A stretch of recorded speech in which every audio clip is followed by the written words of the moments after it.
Olá, eu sou a professora Jéssica Marciela e hoje vamos continuar estudando sobre os plateumintos. Vamos estudar o sistema nervoso desse filo. Esse sistema que é responsável por processar esses estímulos ambientais e coordenar respostas mais complexas, muscular, que a gente já discutiu anteriormente. Os plateumintos, eles apresentam o início de uma centralização nervosa. Ele supera toda aquela rede difusa que foi observada em grupos mais basais como os quinidários. Então, quais são as características que a gente vai encontrar? A organização desse sistema nervoso, que vocês podem observar nessa figura, o sistema nervoso ganglionar e a cefalização, que é marcada pelo glândulo, que está sinalizado aí nessa imagem como GC, essa imagem daqui, ó. Esse é um cérebro rudimentar que, localizado nessa região anterior, ele integra todas as informações sensoriais. Observe também essa organização ortogonal, que é a escaleriforme. Esse sistema que está composto por cordões longitudinais, dorsal, lateral e o principal ventral, que está sinalizado como CNP, conectada por comissuras, sinalizada aí como CO, transversais. Biologicamente, note que esse plexo nervoso, o periférico, que está como PN, ele garante que mesmo áreas distantes dos cordões principais mantenha a sensibilidade e o controle motor fino. Uma característica também são os órgãos sensoriais e o tegumento. Essa figura aqui, ó, vocês observar. Em parasitas, como o exemplo trazido aqui, ele não é apenas uma barreira, mas um órgão sensorial ativo. Observe que esse processo nervoso atravessa a musculatura circular e longitudinal para alcançar a superfície. Ele termina em receptores sensoriais que detectam variações químicas e de pressões no hospedeiro. Observe também a presença dos microtríquios e o citoplasma. A proximidade das mitocôndrias com os terminais nervosos indica o alto gasto energético necessário para manter sinalização constante em um ambiente hostil como o trato digestório. Então, como que essa organização do sistema nervoso e esses cordões longitudinais e essas comissuras transversais reflete a simetria bilateral do animal? E de que forma essa estrutura facilita a coordenação das ondas musculares peristálticas para a locomoção? A resposta está na questão que essa simetria bilateral, ela exige um controle pareado. Os cordões longitudinais, eles transmitem esse impulso rapidamente ao longo do corpo, enquanto essas comissuras garantem que o músculo do lado direito e esquerdo trabalhem em sincronia ou oposição, o que permite esses movimentos direcionais. E o achatamento dorsoventral coordenado. Farmacologicamente, se a gente considerar que o sistema nervoso dos plateumintos utiliza neurotransmissores similares aos dos humanos, mas com receptores específicos, qual a importância da seletividade farmacológica para evitar uma droga neurotóxica contra o verme cause efeitos colaterais sistêmicos no paciente? Nesse ponto, a gente entende que a seletividade ela é vital. Alvos como os receptores nicotínicos da acetilcolina ou canais de cloro controlados por glutamato nos vermes, ele deve ser suficientemente diferente dos homólogos humanos para que a droga se ligue preferencialmente ao parasita, o que garante eficácia terapêutica e a baixa toxicidade para o hospedeiro.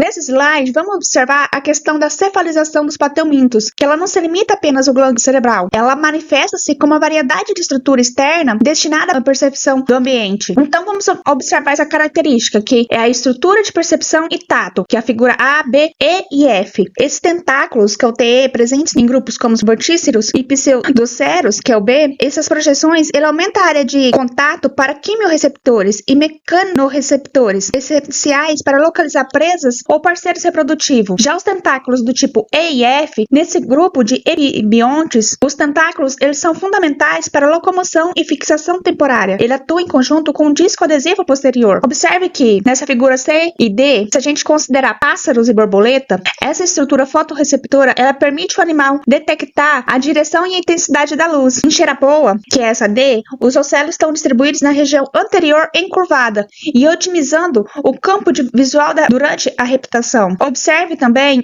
as papilas sinalizadas em P, na figura D. Essa saliência sensorial, ele auxilia a exploração tátil do substrato. Se a gente considerar a característica de sincício e organizações epitelial, nessa figura E, note que a indicação de placas essenciais A, B, C e D, a presença desse sincício excretor, sinalizado como B, e um disco adesivo D, demonstra como essa especialização tecidual está integrada à função sensorial e de sobrevivência. Então, vamos nos perguntar como essa disposição dos ocelos e papilas nas extremidades encurvadas na figura C e D favorece esse comportamento de busca ativa por alimentos em ambientes tridimensionais, como a serrapilheira. A resposta está que essa extremidade encurvada atua como uma onda sensorial. Ao elevar e curvar essa parte anterior, o animal ele aumenta essa varredura espacial de luz, que é os ocelos, e o contato tátil-químico pelas papilas. Ele permite essa navegação mais eficiente em terrenos complexos e a detecção precoce de gradientes químicos da presa. Farmacologicamente, se a gente considerar que a percepção sensorial é vital para a localização do sítio de infecção, de que maneira os conhecimentos dessas placas sensiciais, que é o E, auxiliam ao entendimento da permeabilidade diferencial e a substância neurotóxica em diferentes regiões do corpo desse animal? A resposta está que essas placas sensiciais diferentes podem representar densidades distintas de canais iônicos e transportadores. Isso implica que certas drogas podem penetrar mais facilmente pela placa excretora ou pelo disco adesivo do que pelo restante do corpo desse animal. Ele permite o desenvolvimento de tratamentos que visem pontos vulneráveis específicos dessa armadura sensicial do parasita. Gente, até a próxima aula. Vou deixar alguns livros para quem quiser estudar um pouco mais sobre o assunto.